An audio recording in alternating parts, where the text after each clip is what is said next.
Alors, donc déjà Nure Energy, on est développeur de centrales solaires, à la fois photovoltaïque et thermodynamique. Donc c'est pour ça qu'on peut vous parler de toutes les technologies. Et là, je vais vous parler de l'intérêt du stockage dans une centrale thermodynamique, parce que concentrer les rayons du soleil, c'est bien. Pouvoir les utiliser à n'importe quel moment, c'est encore mieux. Je vais le faire en plein écran. Affichage en plein écran. Donc nous sommes une société anglaise à la base, avec des antennes en France, au Maroc, en Tunisie, en Grèce, et on développe des projets dans ces pays-là. Affichage ici. Affichage plein écran. Ouais. Tac. Mode plein écran. En dessous. Voilà.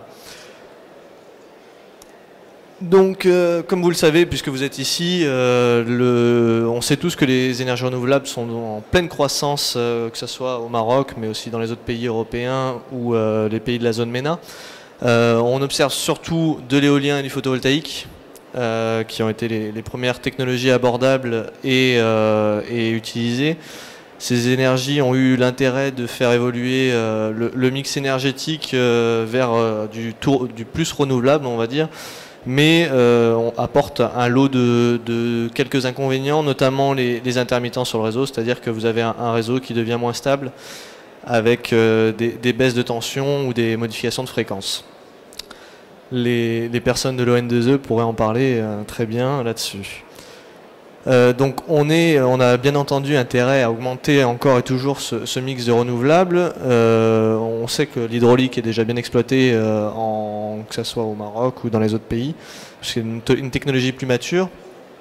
Et donc comme je viens de le dire, les technologies éoliennes et solaires sont donc assez imprévisibles de par les variations de vent et d'ensoleillement à quelques minutes d'intervalle. Donc c'est pour ça que je vais vous exposer le CSP, comme on en parle aujourd'hui. C'est une technologie qui est beaucoup plus sûre et performante et qui permet d'avoir une capacité ferme et à laquelle on peut faire confiance toute la journée. Donc un petit rappel pour ceux qui ne seraient pas experts en CSP, sur les différentes technologies, je ne vais pas passer beaucoup de temps là-dessus. On a tout d'abord les miroirs paraboliques ou des auges, qui sont utilisés sur le concept de Warzazat notamment, qui permettent d'avoir donc un récepteur avec un linéaire qui est mobile, avec des miroirs courbes, pour les contraintes je reviendrai après, et des vapeurs supérieures à 400 degrés. Les tours solaires que nous privilégions pour nos projets, et qui se composent avec un ensemble d'héliostats, donc de miroirs plans, qui réfléchissent les rayons du soleil sur une tour, en haut d'une tour où se trouve une chaudière, avec des températures un peu plus élevées qui permettent la génération directe de vapeur, comme l'a expliqué mon collègue de chez SolarAromed, et aussi les sels fondus, qui est une des technologies de stockage privilégiées actuellement.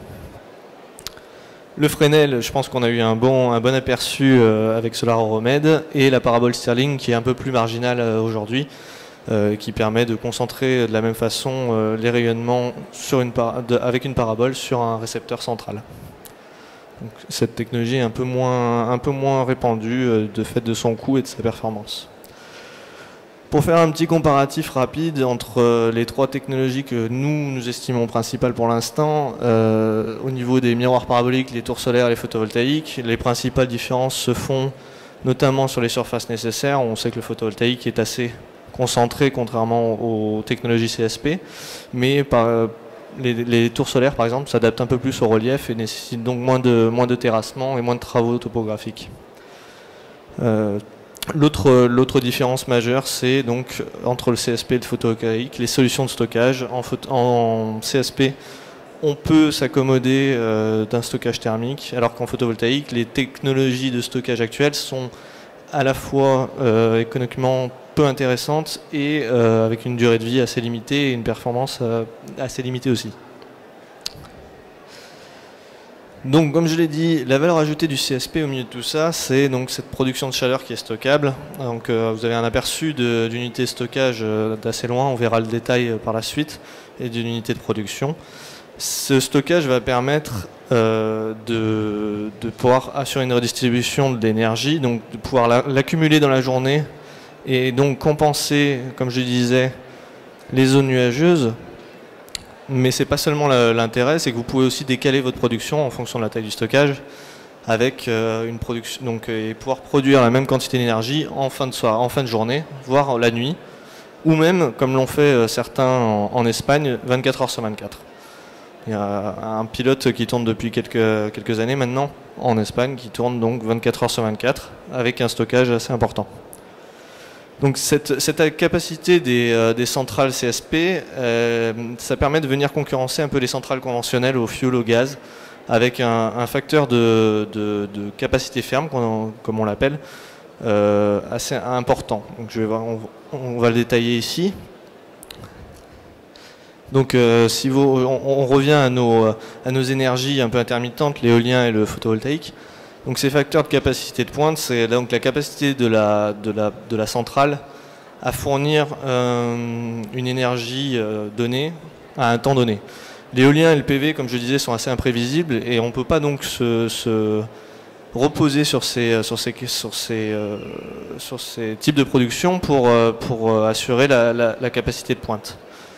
Alors que le CSP, donc on différencie CSP et CSP avec stockage, peuvent concurrencer, voire jalonner les productions conventionnelles. Ça permet donc de pouvoir assurer les mêmes fonctions, donc qui sont la régulation de l'énergie au cours de la journée, la compensation justement des énergies intermittentes éoliennes et photovoltaïques, mais aussi de produire de l'énergie réactive, donc on en a parlé juste avant. Voire pour certains, si on se place hors réseau entre guillemets, mais si pour un industriel il décide d'opter pour une centrale CSP qu'il exploitera lui-même, il peut décider de réduire son coût d'électricité pendant la pointe. Donc pour toutes ces raisons, donc les CSP donnent un peu plus que de l'énergie, mais aussi des services auxiliaires qui sont importants à la fois pour le réseau ou même pour le client qui utiliserait cette technologie. Pour avoir une petite idée un peu plus concrète, un peu plus graphique de ce que je viens de dire, vous avez en bleu une courbe de charge, c'est la consommation au cours de la journée pour un pays, donc là elle est calée sur celle du Maroc, donc c'est à titre indicatif, avec donc une pointe à partir de 19 h dans la soirée, assez importante. En rouge vous avez la production d'une centrale photovoltaïque, donc c'est le profil de la centrale photovoltaïque. Donc on voit bien qu'il y a un fort pic aux alentours de 13h-14h qui vient soutenir la charge, la consommation dans la journée, mais qui, lors de la pointe de soirée, est totalement absente. En jaune, c'est la production d'une centrale CSP sans stockage. On voit aussi qu'elle vient soutenir la pointe un peu plus majoritairement en journée. Et en rose, vous avez l'action du stockage qui vient donc décaler cette production jusqu'en fin de soirée, à la fin de la pointe. Donc ça, c'est une valeur ajoutée qui est vraiment importante et qui est liée uniquement à la capacité de stockage. Donc on parle du stockage, concrètement, voilà le schéma d'une centrale CSP avec l'acquisition donc de l'énergie solaire via donc les collecteurs et les concentrateurs, donc miroirs et pour certains lentilles. Jusqu'à un récepteur qui n'est autre qu'une chaudière classique au final. La chaleur est ensuite redirigée vers un stockage thermique qui prend la forme de cette fondue ou parfois même de matériaux solides comme des déchets amiantés ou du béton par exemple. Et ensuite une conversion de cette chaleur soit en électricité, soit on la conserve en chaleur basse température ou en température pour des procédés industriels. On peut donc faire soit une hybridation, soit une utilisation directe de la vapeur pour, je ne sais pas, des procédés de minier qui nécessiteraient un peu de chaleur ou autre. Donc les stockages se dimensionnent on distingue deux stockages différents. Le stockage de protection donc, qui permet d'éviter cette intermittence liée au soleil, donc c'est quelques minutes seulement. Donc, et le stockage de production donc, qui permet de décaler la production de quelques heures. Ensuite, on dimensionne la centrale suivant trois critères principaux. La taille du champ solaire, le volume de stockage en mégawattheure thermique et la puissance de la turbine. Donc ces trois facteurs vont nous permettre d'adapter les centrales en fonction de la demande et des besoins soit du réseau, soit du client en question. Donc là, je vous ai distingué quatre types de centrales, 4 configurations qui fournissent la même énergie, mais qui sont bien différentes au niveau des profils d'utilisation. Donc le premier, vous avez une production entre 8h et 19h, où là, on va venir, comme je l'ai expliqué auparavant, soutenir la consommation de la journée. Avec un stockage assez réduit et une turbine d'environ 250 MW, une turbine de taille moyenne. Ensuite, vous avez la même configuration avec un stockage un peu plus important qui va permettre de décaler la production vers la soirée. Donc toujours la même énergie, mais avec un décalage d'environ 4 heures. Enfin, vous prenez le même système avec un stockage beaucoup plus important et une plus petite turbine. Et là, vous aurez une consommation qui vient être constante sur toute la journée. Donc c'est le principe qui a été utilisé en Espagne. Et enfin, la dernière configuration, toujours un énorme stockage, mais une turbine beaucoup plus grosse, de puissance beaucoup plus importante. En petit résumé là-dessus, vous avez donc toujours la courbe de charge en bleu. En bleu clair, pardon. En bleu foncé, c'est l'énergie qui est fournie par le soleil. En rouge, c'est l'énergie qui va être récupérée par la centrale. En vert, la chaleur qu'on va pouvoir stocker et qu'on va libérer après en violet. Et au final, vous avez ça vous donne un profil de production d'électricité en noir qui donc illustre bien ce soutien à la courbe, à la pointe en fin de soirée.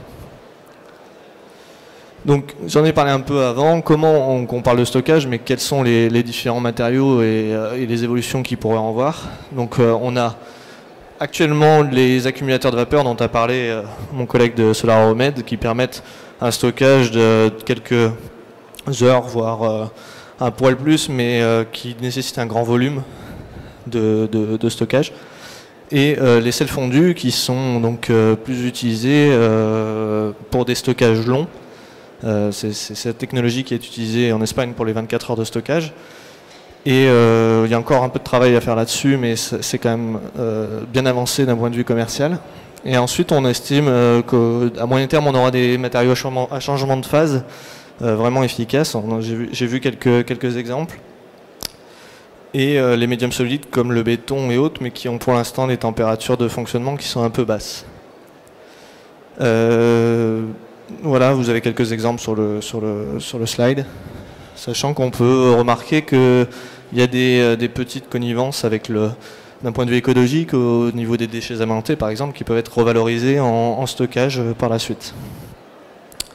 Et enfin, je vais finir par la petite note de Nurénergie entre guillemets. C'est un projet qu'on a développé en Grèce.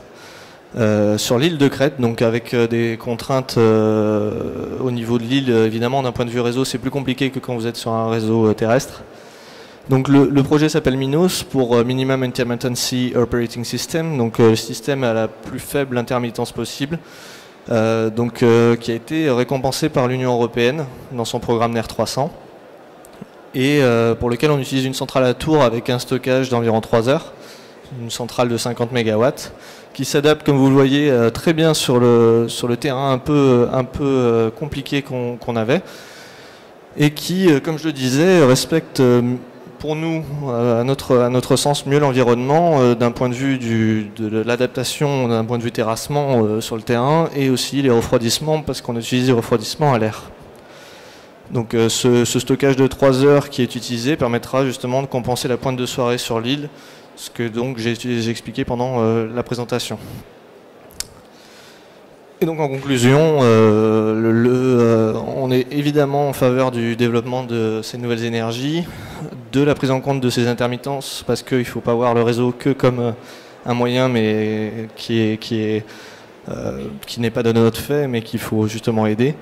Et que le CSP va pouvoir, avec stockage, permettre de rendre disponible une capacité ferme avec une compensation de la pointe, par exemple en soirée, et une aide à ce réseau. Voilà, merci à vous.